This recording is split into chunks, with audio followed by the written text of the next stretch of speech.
ঘড়িতে বাজে 8:45। মানে তোমরা দেখে বুঝতেই পারছো যে একদমই মনে হচ্ছে না যে এখন এতটা বেলা হয়ে গেছে, আর আজকে আদেও রোদের দেখা পাওয়া যাবে কিনা কোনো ঠিক নেই। তো গাইস, আমি সব কিছুই সেরে নিলাম। তো এখন জাস্ট আমার স্নান করাটা বাকি। আর এদিকে ভাত মা বসিয়ে দিয়েছে, আর মা ভাত বসিয়ে পুজো দিচ্ছে। তো এর ফাঁকে আমি আর সময় নষ্ট না করে যাই, তাড়াতাড়ি স্নানটা সেরে নিই। তো গাইস, এখন যাকে দেখছো ওর নাম হচ্ছে রিক। তো ও এখন এই ফুটবলটা একটা আঙুলে নেওয়ার চেষ্টা করছে, তাই আমি ভাবলাম যে একটু এটা ক্যাপচার করে তোমাদের সঙ্গে শেয়ার করি। আর এদিকে দেখো, আমাদের বাড়ির সামনে একটা ছোট চাল কুমড়ো গাছ হয়েছে। গাছটা একা একাই হয়েছে, তবে যে জায়গাটা হয়েছে সেই জায়গাটা একদমই মাটি নেই। তবুও গাছটাতে দেখো একটা ছোট চাল কুমড়ো ধরেছে। তো ওই চাল কুমড়োটা এখন কাটার জন্য তোমাদের দাদাভাইকে ডাকা হলো, আর ও চলে আসলো একটা ছুরি নিয়ে চাল কুমড়োটা কাটার জন্য। তো বেশ ভালোই লাগে বাড়ির গাছে কোনো কিছু যদি ফল ধরে, আমার তো খুব মজা হয়। তো যেটুকুনি হয়েছে মোটামুটি হয়ে যাবে এতে আমাদের একটা তরকারি। আর আজকে ভাবছি আমি ফার্স্ট টাইম একটু পিঠে বানাবো। ফার্স্ট টাইম পিঠে বলতে পিঠের আগে বানিয়েছি, তবে পুলি পিঠেটা আমি এর আগে কখনো বানাইনি। তো সেই জন্য আমি প্রথমে নারকেলটা কড়াইতে দিয়ে তার মধ্যে গুড় দিয়ে একটু ভালো করে নাড়াচাড়া করে নিচ্ছি। এটাতে পুর তৈরি হবে পুলি পিঠের জন্য। তো একটু জল জল আছে, তাই এটাকে একটু শুকিয়ে নিচ্ছি হালকা করে। আর এরপর দেখো, আমি একটু জল গরম বসিয়েছি, আর তাতে দিয়ে দিলাম একটুখানি লবণ। এবার জলটাকে ভালো করে গরম করার পরে আমি এতে দিয়ে দিচ্ছি দোকান থেকে কিনে নিয়ে আসা চালের গুঁড়ো। তো চালের গুঁড়োটা আমি অ্যাড করে নিলাম। এবার দেখো ভালো করে আমি নাড়াচাড়া করে নিলাম। তো এবার আমি এটাকে একটা গামলার মধ্যে ঢেলে নিচ্ছি। আর কি বলো তো, এটা একটু গরম গরমই মাখতে হয়, কিন্তু এতটাই গরম লাগছিল তো আমি একটু হালকা জল দিয়ে দিয়ে মাখছিলাম। আর এই জল দেওয়াতে জানো তো একটু নরমও হয়ে গেছিলো, সেটাকে আবার পরে আমার অনেকটা খাটনি করতে হলো টাইট করার জন্য। তো তারপরে আমি দেখো নিজে হাতে এই পিঠেগুলো এরকমভাবে বানিয়ে নিলাম।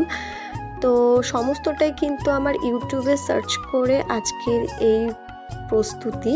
তো এরপর আমি দুধটা গরম হতে বসালাম, আর তাতে দিয়ে দিলাম তেজপাতা আর 2-4টে মতো এলাচ।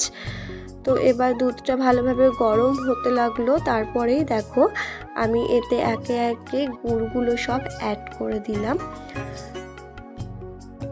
তো যেহেতু এটা আমার ফার্স্ট টাইম, জানি না কি হবে, কীরকম হবে, খুব টেনশানে আছি, ভয়ে ভয়ে আমি এটা বানাচ্ছি। কারণ যথেষ্ট পরিমাণে দেখো পরিশ্রম হয়, তার মধ্যে মানে একটা জিনিস ভালো না হলে একটা কেমন লাগে। তো এবার আমার পিঠেগুলো একে একে আমি সব অ্যাড করে দেব। তো তার জন্য ভালো করে আমি দুধটা একটু নাড়িয়ে নিচ্ছি। হ্যাঁ, গুড়টা ভালোভাবেই গলে গেছে। তো এবার পিঠেগুলো অনায়াসে দেয়া যাবে। তো এটাও মাথায় রাখতে হবে যে পিঠের মুখ ফুলে যেন বেরিয়ে না যায় ভেতরের পুরটা, সেটাও মাথায় রাখতে হবে। সেই জন্য এটা দেওয়ার পর বেশি ঘাটাঘাটি করা যাবে না। তো একে একে আমি সবটাই দিয়ে দিলাম। তো আমার মনে হচ্ছে পিঠে আন্দাজে দুধের পরিমাণটা বেশি হয়ে গেছে। আর এই দেখো এই পিঠেটা আমি কেমনভাবে বানিয়েছি, তো আবার নিজেরই খুব হাসি পাচ্ছিল। তারপরে যাই হোক, সব কটাই আমি দিয়ে দিলাম। এবার এটাকে কিছুক্ষণ আমাকে সেদ্ধ হওয়ার জন্য বসিয়ে রাখতে হবে। তো আমি ভালো করে সমস্ত পিঠেগুলো ডুবিয়ে দিলাম দুধের মধ্যে। এবার ঢাকনাটা দিয়ে আমি গ্যাসের স্টিমটা হালকা কমিয়ে দিলাম। আস্তে আস্তে হতে থাক। আর এর মধ্যেই দেখো আমার প্রচণ্ড পরিমাণে হাত পা কামড়ানো শুরু হয়ে গেছে, জানি না কেন। হঠাৎ করে শরীরটা খুবই খারাপ লাগতে লাগলো। তো ঘরে যেহেতু ওষুধ রাখা ছিল, সেই জন্য তোমাদের দাদাভাই বললো ওষুধটা খেয়ে নাও। আর আমিও দেরি না করে খেয়ে নিলাম, কারণ আজকে আবার আমাদের পিকনিক আছে। যেহেতু আজকে 31st নাইট, তো সেহেতু পিকনিক তো বানতা হ্যাঁ। তো যাই হোক, সকাল থেকেই ভাবছিলাম করব, কিন্তু তারপরে ক্যান্সেলও হয়ে গেল। তারপরে আবার যাই হোক তোড়জোড় করে সবার কাছ থেকে পয়সা কালেক্ট করে চলে আসলাম একদম চিকেন নিতে। তো সন্ধেবেলায় দোকানটাও বন্ধ ছিল, তারপরে বলে কয়ে আমরা জোর জবরদস্তি দোকানটা খুলিয়ে চিকেন নিলাম, তারপর চলে আসলাম মুদিখানা সদাই করতে। তো মোটামুটি সব কিছু সেরে আমরা তাড়াতাড়ি করে সব গুছিয়ে নিয়ে দেখো রান্নাও চাপিয়ে দিয়েছি। তো আমাদের পিকনিকের আইটেম হচ্ছে ডাল, চিকেন আর সঙ্গে হচ্ছে চিকেন পকোড়া। তো বেশ একদম শর্ট টাইমে আমাদের মোটামুটি ভালোভাবেই হয়ে গেছে। আর এখানে দেখছো ডিজে লাইটও জ্বালানো ছিল, তো লাইটের সামনে আমার মুখটা দেখছো পুরো পিঙ্ক পিঙ্ক হয়ে গেছে।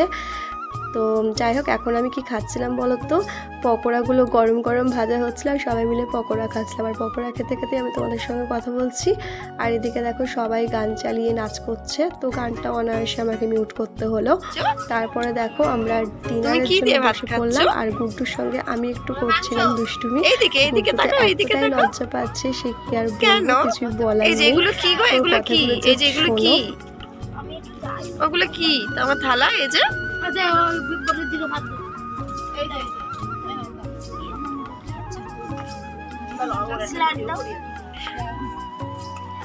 কি এগুলো? তুমি ভাত খাও, ভাত খাও। এ মা, কেন? ওই বাবালে গরম। তো গাইস, তারপরে বাড়ি ফিরে এসে দেখি তোমাদের দাদাভাই এখনও ডিনারটা করেনি। তারপরে ওর জন্য খাবারটা আমি রেডি করলাম, আর যে পিঠে বানিয়েছিলাম তো পিঠেটাও আমি বাটিতে করে সার্ভ করে দিচ্ছি ওকে। তো আজকের ব্লগটা এই পর্যন্ত। ভালো লাগলে সবাই সাবস্ক্রাইব করে পাশে থেকো। Good night.